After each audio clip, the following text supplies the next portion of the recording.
Chapter 6.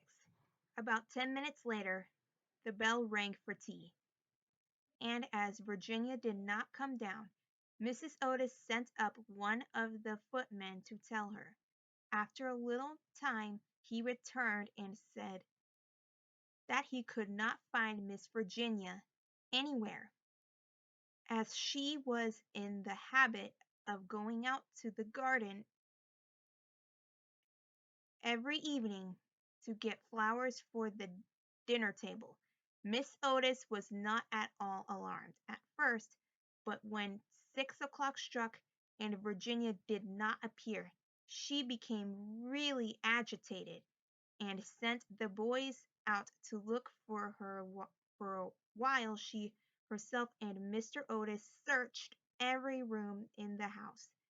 At 6:30 the boys came back and said that they could find no trace of their sister anywhere. They were all now in the greatest state of excitement, and did not know what to do, when Mr. Otis suddenly remembered that some few days before he had given a band of gypsies permission to camp in the park. He accordingly at once set off for Black Hollow, where he knew they were accompanied by his eldest son, and two of the farm servants. The little Duke of Cheshire, who was perfectly frantic with anxiety, begged hard to be allowed to go too, but Mr. Otis would not allow him, as he was afraid there might be a scuffle on arriving at the spot. However, he found that the gypsies had gone, and it was evident that their departure had been rather sudden, as the fire was still burning, and some plates were lying on the grass. Having sent off Washington and the two men to scour the district, he ran home and dispatched telegrams to all the police inspectors in the county, telling them to look out for a little girl who had been kidnapped by tramps or gypsies. He then ordered his horse to be brought round, and after insisting on his wife and the three boys sitting down to dinner, rode off down the Ascot road with a groom. He had hardly, however, gone a couple of miles when he heard somebody galloping after him, and looking round saw the little Duke coming up on his pony, with his face very flushed and no hat. "I'm awfully sorry, Mr. Otis," gasped out the boy, "but I can't eat any dinner as long as Virginia is lost. Please don't be angry with me. If you had let us be engaged last year, there would be never have been all this trouble. You won't send me back, will you?" "I can't go, I won't go." The minister could not help smiling at the handsome young scapegrace, and was a good deal touched at his devotion to Virginia, so leaning down from his horse he patted him kindly on the shoulders and said, "Well, Cecile, if you won't go back, I suppose you must come with me, but I must get you a hat at Ascot." "Oh, bother, my hat! I want Virginia!" cried the little Duke, laughing, and they galloped on to the railway station. There Mr. Otis inquired of the station master if any one answering the description of Virginia had been seen on the platform, but could get no news of her.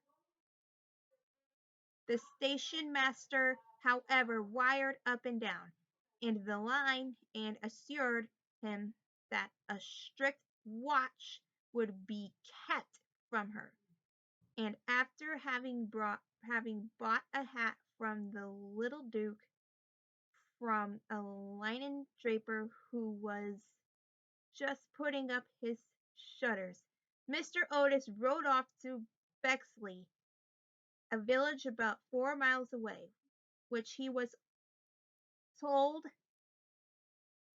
was a well-known haunt of the gypsies, as there was a large common next to it.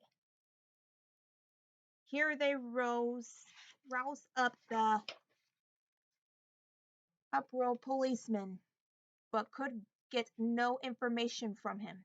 And after riding all over the common, they turned their horses' heads homeward and reached the chase about 11 o'clock, dead tried and almost heartbroken. They found Washington and the twins waiting for them at the gatehouse with lanterns, as the avenue was very dark. Not the slightest trace of Virginia had been discovered. The gypsies had been caught on Broccoli Meadows, but she was not with them, and they had explained their sudden departure by saying that they had mistaken the date of Chorton Fair and had gone off in a hurry, for fear they might be late. Indeed, they had been quite distressed at hearing of Virginia's disappearance, as they were very grateful to Mr. Otis for having allowed them to camp in his park, and 4 of their number had stayed behind to help in the search. The carp pond had been dragged, and the whole chase thoroughly gone over, but without any result.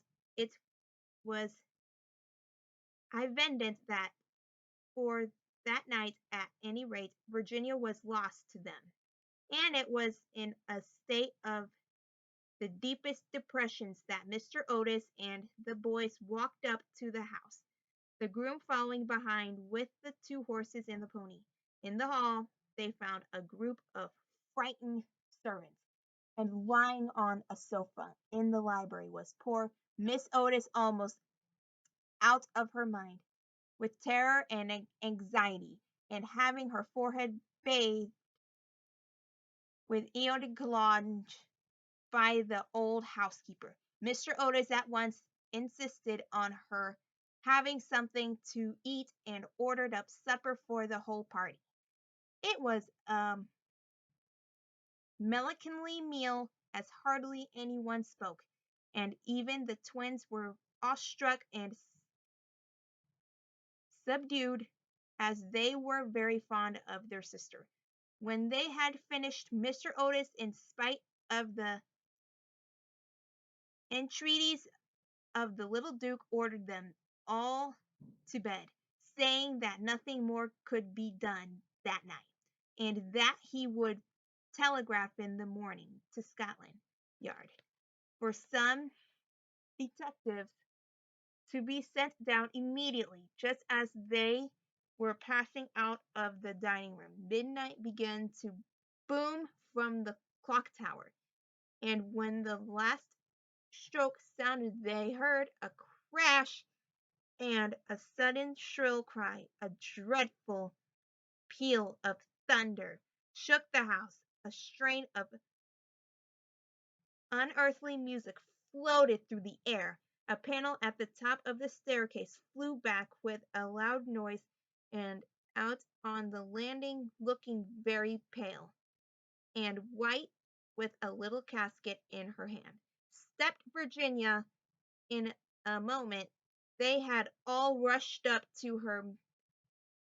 Miss Otis clasped her passionately in her arms. The Duke smothered her with violent kisses, and the twins executed a wild war dance round the group. "Good heavens, child, where have you been?" said Mr. Otis, rather angrily, thinking that she had been playing some foolish trick. on them. Cecile and I have been riding all over the country looking for you, and your mother has been frightened to death. You must never play these particular jokes anymore, except on the ghost. Except on the ghost, shrieked the twins as they capered about. My own darling, thank God you are found. You must never leave my side again, murmured Mr. Otis, as she kissed the trembling child and smoothed the tangled gold of her hair. Papa, said Virginia quietly, I have been with the ghost. He is dead, and you must come and see him. He had been very wicked, but he was really sorry for all that he had done, and he gave me this box of beautiful jewels before he died. The whole family gazed at her in mute amazement, but she was quite grave and serious, and turning round, she led them through the opening in the wainscoting down a narrow secret corridor, Washington following with a lighted candle which he had caught up from the table. Finally they came to a great oak door, studded with rusty nails. When Virginia touched it, it swung back on its heavy hinges, and they found themselves in a little low room, with a vaulted ceiling and one tiny grated window. Embedded in the wall was a huge iron ring, and chained to it was a gaunt skeleton that was stretched out at full length on the stone floor and seemed to be trying to grasp with its long fleshless fingers an old-fashioned trencher, and ewer that were placed just out of its reach. The jug had evidently been once filled with water, as it was covered inside with green mold. There was nothing on the trencher but a pile of dust. Virginia knelt down beside the skeleton and, folding her little hands together, began to pray silently, while the rest of the party looked on in wonder at the terrible tragedy whose secret was no disclosed to them. "Hallo!" suddenly exclaimed one of the twins, who had been looking out of the window to try and discover in what wing of the house the room was situated. "Hallo! The old withered almond tree has blossomed. I can see the flowers quite plainly in the moonlight." "God has forgive him," said Virginia bravely as she rose to her feet, and a beautiful light seemed to illumine her face. "What an angel are you!" cried the young Duke, and he put his arm round her neck and kissed her. Chapter 7. 4 days after these curious incidents, a funeral started from Canterville Chase at about 11 o'clock at night. The hearse was drawn by 8 black horses, each of which carried on its head a great tuft of nodding ostrich plumes, and the leaden coffin was covered by a rich purple pall, on which was embroidered in gold the Canterville coat of arms. By the side of the hearse and the coaches walked the servants with lighted torches, and the whole procession was wonderfully impressive. Lord Canterville was the chief mourner, having come up especially from Wales to attend the funeral, and sat in the carriage along with little Virginia. Then came the United States minister and his wife, the Washington and the three boys, and in the last carriage was Miss Umney. It was generally felt that, as she had been frightened by the ghost for more than 50 years of her life, she had a right to see the last of him. A deep grave had been dug in the corner of the churchyard, just under the old yew tree, and the service was read in the most impressive manner by the Reverend Augustus Dampier. When the ceremony was over, the servants, according to an old custom observed in the Canterville family, extinguished their torches, and as the coffin was being lowered into the grave, Virginia stepped forward and laid on it a large cross made of white and pink almond blossoms. As she did so, the moon came out from behind a cloud and flooded with its silent silver the little churchyard, and from a distant copse a nightingale began to sing. She thought of the ghost's description of the garden of death. Her eyes became dim with tears, and she hardly spoke a word during the drive home. The next morning, before Lord Canterville went up to town, Mr. Otis had an interview with him on the subject of the jewels the ghost had given to Virginia. They were perfectly magnificent, especially a certain ruby necklace with old Vitinin setting, which was really a superb specimen of 16th century work. And their value was so great that Mr. Otis felt considerable scruples about allowing his daughter to accept them. My lord, he said, I know that in this country mortmain is held to apply to trinkets as well as to land, and it is quite clear to me that these jewels are, or should be, heirlooms in your family. I must beg you accordingly to take them to London with you, and to regard them simply as a portion of your property, which has been restored to your under certain strange condition. As for my daughter, she is merely a child, and has yet, I am glad to say, but little interest in such appurtenances of idle luxury. I am also informed by Mr. Otis, who I may say is no mean authority upon art, having had the privilege of spending several winters in Boston when she was a girl, that these gems are of great monetary worth, and if offered for sale would fetch a tall price.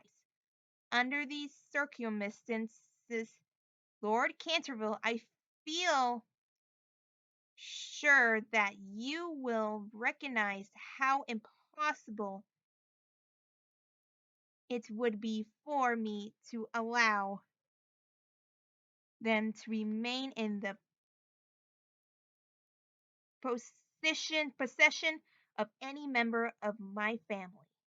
And indeed, all such vanguards and toys, however suitable or necessary to the dignity of the British aristocracy, would be completely out of place among those who have been brought up on the serb, and I believe immortal principles of republican sim- simplicity. Perhaps I should mention that Virginia is very anxious that you should allow her to retain the box as a memento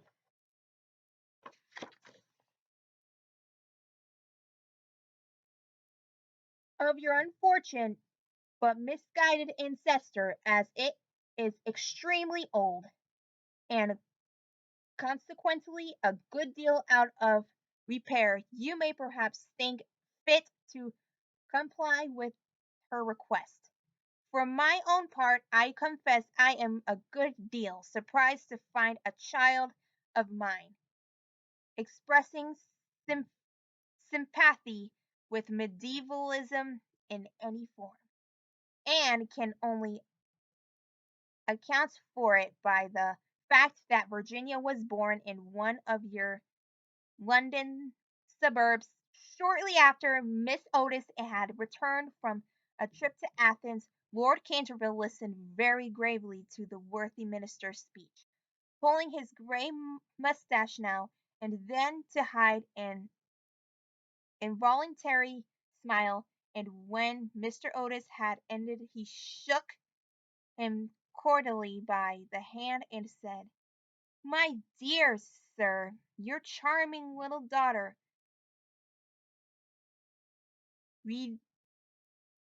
rendered by unlucky ancestors Sir Simon a very important service, and I and my family are much indebted to her for her marvelous courage and pluck. The jewels are clearly hers, and egad, I believe that if I were heartless enough to take them from her, the wicked old fellow would be out of his grave in a fortnight, leading me the devil of a life. As for their being heirlooms, nothing is an heirloom that is not so mentioned in a will or legal document, and the existence of these jewels has been quite unknown. I assure you I have no more claim on them than your butler, and when Miss Virginia grows up, I dare she will be pleased to have pretty things to wear.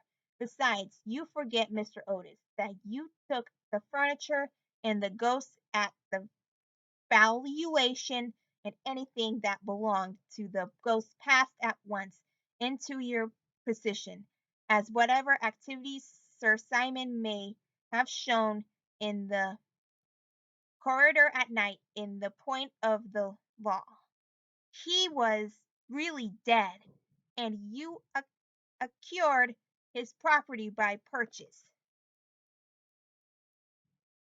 Mr. Otis was a good deal distressed at Lord Canterville's refusal, and begged him to reconsider his decision, but the good-natured peer was quite firm and finally induced the minister to allow his daughter to retain the present the ghost had given her, and when, in the spring of 1890, the young Duchess of Cheshire was presented at the Queen's first drawing room on the occasion of her marriage.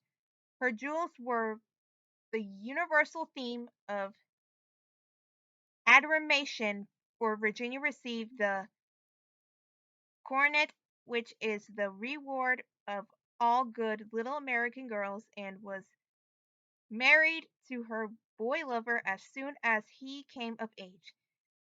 They were both so charming, and they loved each other so much that every one was delighted at the match except the old Marcianos, Marcianius of Dumbleton, who had tried to catch the Duke for one of their seven unmarried daughters, and had given no less than three expensive dinner parties for the purpose, and strange to say, Mr. Otis was extremely fond of the young Duke personally, but theoretically he objected to titles, and, to use his own words, was not without apprehension lest, amid the inverting influence of a pleasure loving artistocracy, the true principles of Republican simplicity should be forgotten. His objections, however, were completely overruled, and I believe that when he walked up the aisle of St. George's, Hanover Square, with his daughter leaning on his arm, there was not a prouder man in the whole length and breadth of England. The Duke and Duchess, after the honeymoon was over, went down to Canterville Chase, and one on the day after their arrival they walked over in the afternoon to the lonely churchyard. By the pine woods there had been a great deal of difficulty at first about the inscription on Sir Simon's tombstone, but finally it had been decided to engrave on it simply the in, initials of the old gentleman's name, and the verse from the library window. The Duchess had brought with her some lovely roses which she strewed up upon the grave, and after they had stood by it for some time, they strolled into the ruined chancel of the old abbey. There the Duchess sat down on a fallen pillar, while her husband lay at her feet smoking a cigarette and looking up at her beautiful eyes. Suddenly he threw his cigarette away, took hold of her hand, and said to her, "Virginia, a wife should have no secrets from her husband." "Dear Cecile, I have no secrets from you." "Yes, you have," he answered, smiling. "You have never told me what happened to you when you were locked up with the ghost." "I have never told anyone," Cecile said Virginia gravely. "I know that, but you can tell me. Please don't ask me, Cecile. I cannot tell you. Poor Sir Simon, I owe him a great deal." "Yes, don't laugh, Cecile. I really do. He made me see what life is, and what death signifies signifies, and why love is stronger than both." The Duke rose and kissed his wife lovingly. "You can have your secret as long as I have your heart," he murmured. "You always had that, Cecile, and you will tell our children some day, you won't you?" Virginia blushed.